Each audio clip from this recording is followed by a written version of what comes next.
E aí, meus queridos do Mundo Edu, eu sou o Gui, do Mundo Matemática, e a aula de hoje vai ser sobre razão e proporção. Roda a vinheta. É essa musiquinha, né? É.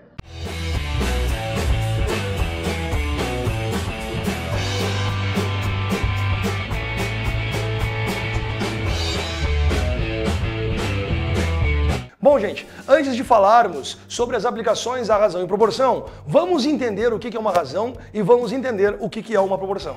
Pessoas, o que significa razão? Razão é uma divisão, razão é uma comparação entre dois valores, uma comparação entre duas grandezas. Por exemplo, se eu quiser escrever a razão de 3 para 4, como é que a gente vai fazer? Vamos pegar o 3 e vamos dividir pelo 4. Agora, o que significa proporção? Proporção vai ser uma igualdade entre duas ou mais razões. Como é que a gente pode representar matematicamente uma proporção? A dividido por B vai ser igual a C dividido por D.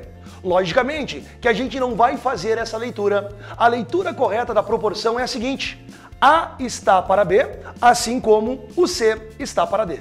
Vamos fazer um exemplo com números? Vamos escrever a razão de 3 para 4 e vamos escrever a razão de 9 para 12. Será que essas duas razões são proporcionais? Coloca comigo aí. 3 dividido por 4 é igual a 9 dividido por 12. Qual é a leitura correta? 3 está para 4, assim como o 9 está para 12.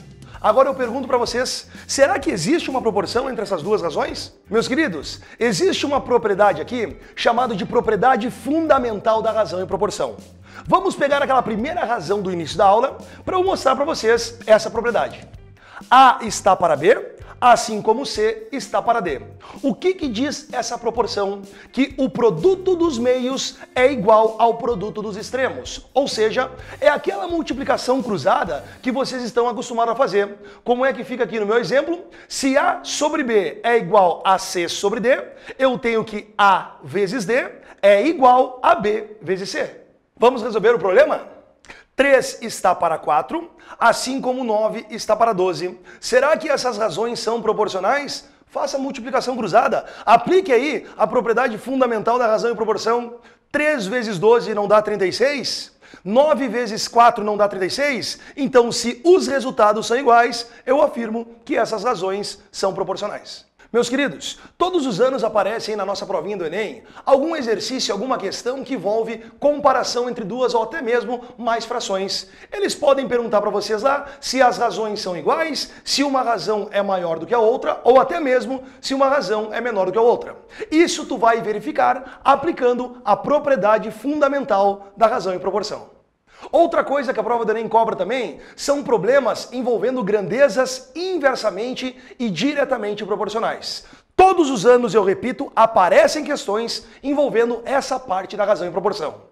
Então, nos exemplos que eu vou passar aqui para vocês agora, é para vocês nunca mais confundirem quando que duas sequências numéricas são diretamente proporcionais ou quando duas sequências numéricas são inversamente proporcionais. Só para a gente se situar, quando que duas grandezas são diretamente proporcionais? A partir do momento que uma coisa aumenta x, a outra aumenta o x na mesma proporção. Ou ainda, se uma coisa diminui x e a outra também diminui esse x na mesma proporção, são grandezas diretamente proporcionais. Agora, quando que elas são inversamente proporcionais? Quando uma cresce x e a outra decresce o mesmo x. Casos contrários, grandezas inversas e proporcionais. Vamos pegar um exemplo aqui? Eu vou pegar duas sequências numéricas, uma eu vou chamar de A e a outra eu vou chamar de B. A primeira sequência numérica é uma sequência formada pelos números 2, 6, 10 e 20. Pensa um pouquinho, por quanto tu multiplica o número 2, que é o primeiro elemento dessa sequência, para obter o segundo elemento? Não é por 3? 2 vezes 3 dá 6. Por quanto tu multiplica esse primeiro elemento, que é o 2, para obter o terceiro elemento da sequência? Não é por 5? 2 vezes 5 dá 10. Por quanto tu multiplica esse primeiro elemento dessa sequência, que é o 2, para obter o quarto elemento? Não é por 10? 2 vezes 10 dá 20. Eu vou montar a segunda sequência numérica nessa mesma proporção para vocês enxergarem. O primeiro elemento da sequência B é o número 5. Pessoas, por quanto eu multipliquei o 2 da primeira sequência para obter o 6 da primeira sequência? Não foi por 3? Vamos pegar esse 5 e multiplicar pelo mesmo 3. 5 vezes 3 dá 15. Por quanto eu multipliquei o 2 da primeira sequência para obter o 10 da primeira sequência? Não foi por 5? Peguem esse 5 da segunda sequência e multipliquem pelo mesmo 5. 5 vezes 5, 25. Por quanto eu multipliquei o 2 da primeira sequência para obter o 20, que é o quarto elemento da primeira sequência? Não foi por 10? Faça a mesma conta. 5 vezes 10 dá 50. Pessoas, isso que eu estou mostrando para vocês são duas sequências numéricas que estão crescendo na mesma proporção. Se isso acontecer, elas são diretamente proporcionais. Agora, esquece tudo que eu te falei. Vamos supor que na prova do Enem, a pergunta de uma das questões seja a seguinte: podemos afirmar que essas sequências numéricas são diretamente proporcionais? Como fazer? Meus queridos, sempre que a razão entre os primeiros elementos das duas sequências for igual à razão entre os segundos elementos das duas sequências, que for igual à razão entre os terceiros elementos, que for igual à razão entre os quartos elementos, entre os quintos, entre os sextos, se esse fenômeno acontecer, a gente afirma que as sequências são diretamente proporcionais. Vocês querem ver uma coisa? Peguem as duas primeiras razões aí. O 2 está para 5, assim como o 6 está para o 15. Será que essas razões são iguais? Como é que eu faço para provar isso? Multiplica cruzado. Aplique a propriedade fundamental da razão e proporção. Se vocês multiplicarem o 2 pelo 15, dá 30. O 5 pelo 6 dá o mesmo 30. Agora, peguem a primeira razão, que é o 2 para 5, e peguem a quarta razão desse exemplo, que é o 20 para 50. Façam o teste. Apliquem a propriedade fundamental. 2 vezes o 50 dá 100. 5 vezes o 20 dá o mesmo 100. Qualquer par de razões que vocês pegarem nesse exemplo e determinarem esses produtos pela propriedade fundamental da razão e proporção, com certeza o número vai ser o mesmo. Então, se isso acontecer, as grandezas são diretamente proporcionais. Meus queridos, agora vocês vão fazer um trabalhinho para mim. Peguem uma calculadora para vocês não perderem tempo e verifiquem aí na casa de vocês quanto que vai dar cada uma dessas razões. Faz o 2 dividido por 5, o 6 dividido por 15, que depois a gente volta a conversar. Pausa o vídeo aí.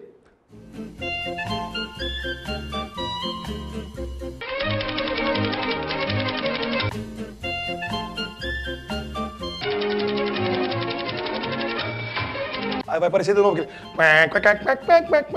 O cara não aguenta mais. De novo essa p... Para com essa... Meus queridos, chegaram à conclusão que todas essas razões deram 0,4? Pois é, sempre que a gente for trabalhar com problemas envolvendo proporção, eu vou pedir para vocês igualarem essa proporção sempre a uma constante, que a gente vai chamar de constante de proporcionalidade ou constante de proporção, e vamos representar por K. Montando novamente, 2 está para 5, assim como 6 está para 15, assim como 10 está para 25, assim como 20 está para 50, isso tudo vai ser igual a K. Agora, vamos pegar outras duas sequências numéricas para eu exemplificar quando que essas grandezas, essas sequências, serão inversamente proporcionais. Pegamos a primeira sequência formada pelos números 1, 2, 3, 4. Bem simples aí. Do 1 para o 2 eu multipliquei por 2, do 1 para o 3 eu multipliquei por 3, do 1 para o 4 eu multipliquei por 4.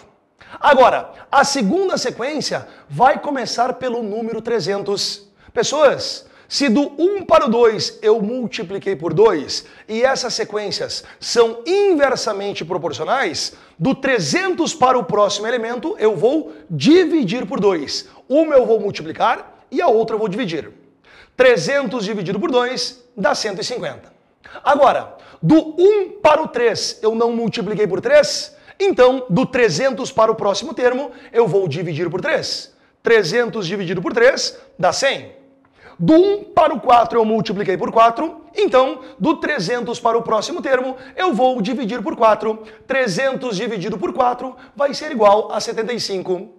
Reparem que uma sequência está crescendo e a outra está decrescendo na mesma proporção. Isso caracteriza sequências numéricas, grandezas inversamente proporcionais. Esqueçam tudo que eu falei para vocês.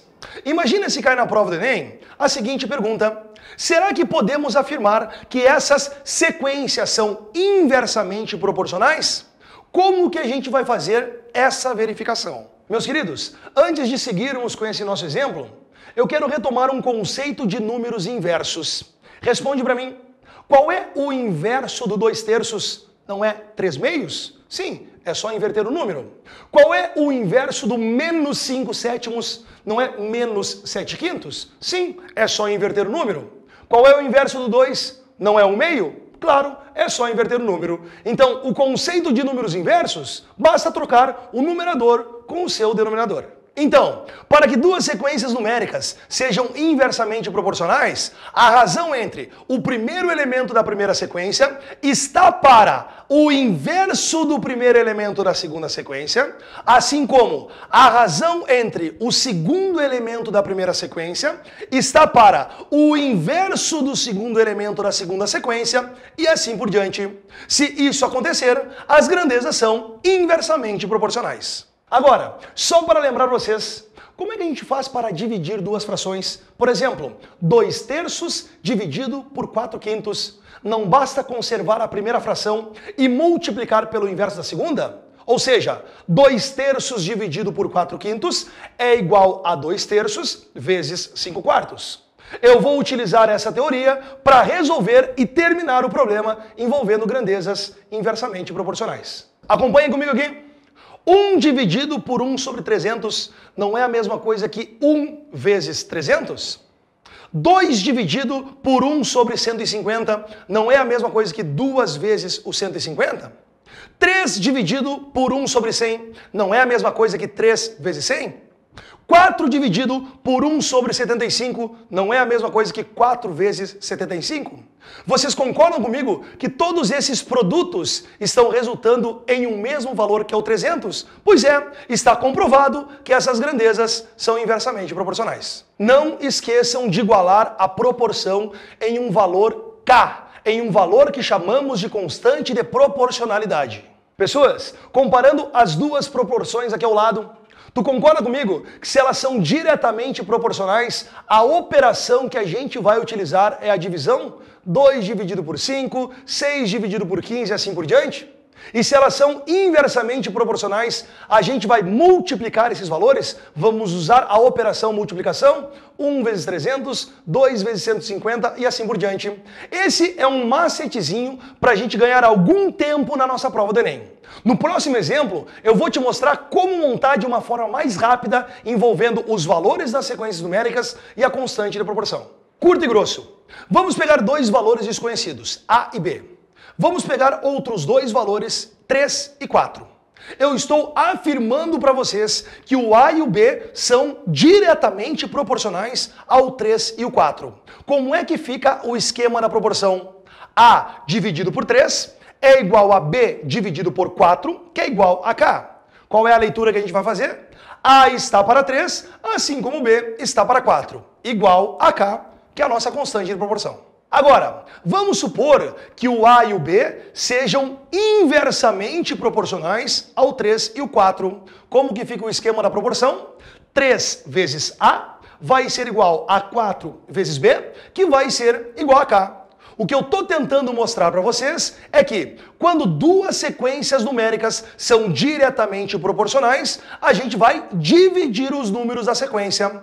Quando duas sequências forem inversamente proporcionais, a gente vai multiplicar os termos dessa sequência. Você tá brincando?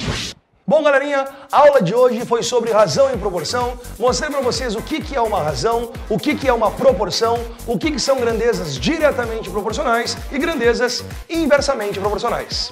Sigam o plano de estudo de vocês e vamos juntos ao topo do Enem. Um grande beijo e até a próxima.